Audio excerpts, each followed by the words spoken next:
Throughout the COVID-19 pandemic, educators in slum settlements like Mathare have had to navigate lack of daily meals and minimal wireless and computer access for the student learners. To support these educators, Under the Microscope, with funding from National Geographic, set up a sustainable project scheme for science classrooms that included daily meals, computers, and foldscopes. We report our progress in this documentary. I'm Patrick Juma, Director Daystar Junior School. I teach science class 6, 7, and 8.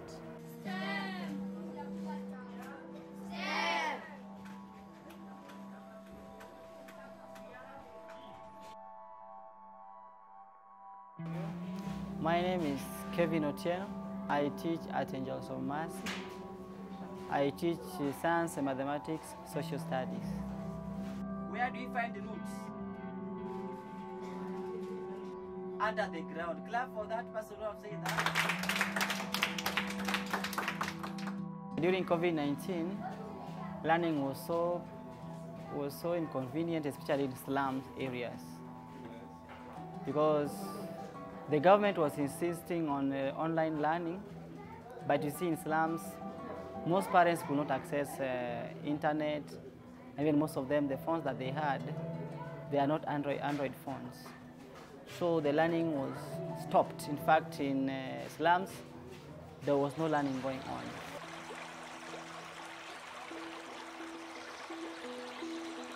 What was your first thought or reaction when we approached you about this project?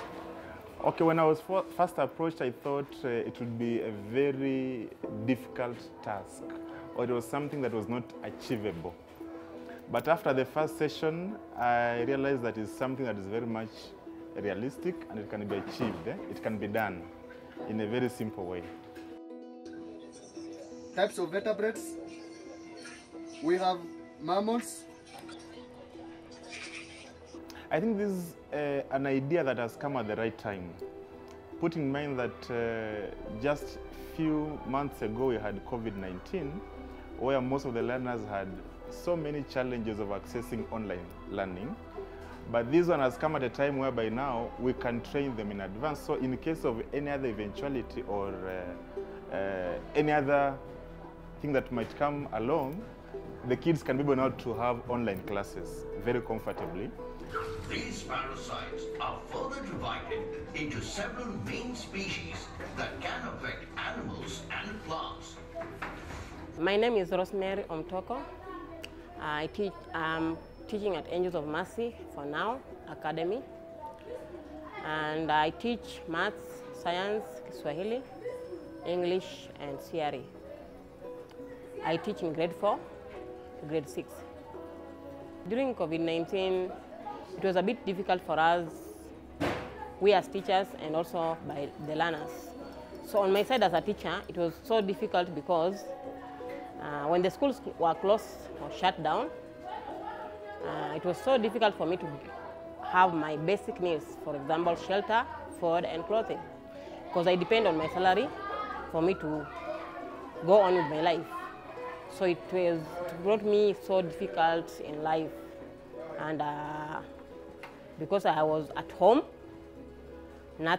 doing nothing, no salary, no money, no food on the plate, and that was it. This program is good, and I put it bravo to the people who have come about it, for it to come and pass, to us, we people in Mathare.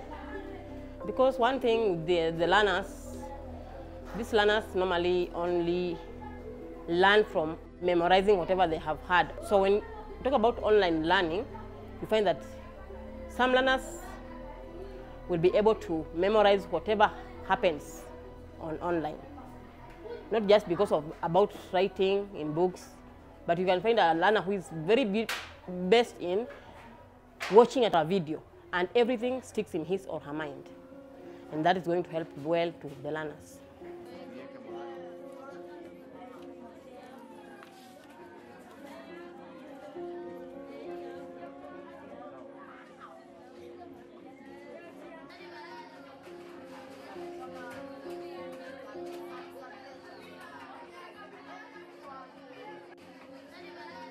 You see, when I was in high school, we just learned about microscope, but our biology teacher was not in a better position to come up with a microscope. We just learned by our own eyes.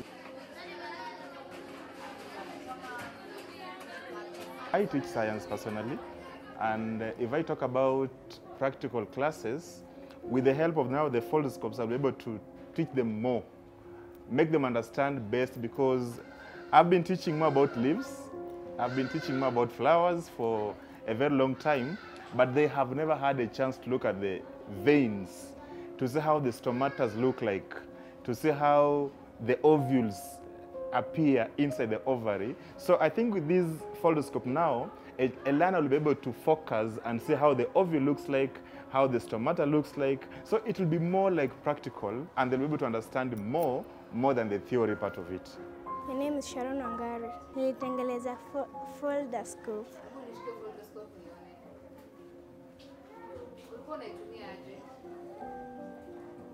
Nilikuwa natumia ukiona kitu tudogo. I think my best experience has been to see the kids interacting so much with the foldscope, and also I was looking at them, they were so much enjoying attending the online classes when the teachers were teaching, because they were like, it was more interactive than even the classwork that I've been having before. So I think those two areas stood up for me, the area of the foldscope and also the online part of it. It is very much important to use tools like foldscope, because it will enable, like for example, we take leaf, we just say in class, the leaves have stomata, but when you look at it with naked eyes, you cannot see the stomata. So when you have foldscope, the learners will get time to know it deeply. So it is very, very much important to use foldscope.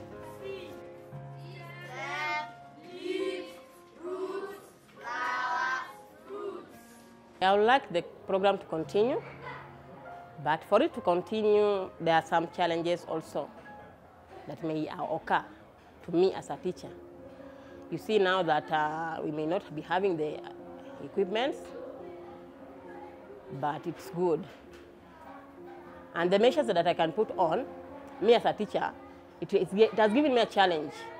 I'll be able to work hard and also have my own laptop so that the program should continue, whether I'm in class or not. The learner should be able to access education. I just had a parent coming in and was so much interested in it. In fact, she was asking, how can we expand it to reach to all children? I also had two guys came around. They were my former students. They did their KCP 2 years ago, and they are very much interested.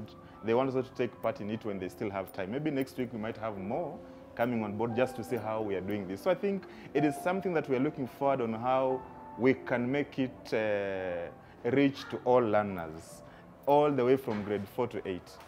Yeah.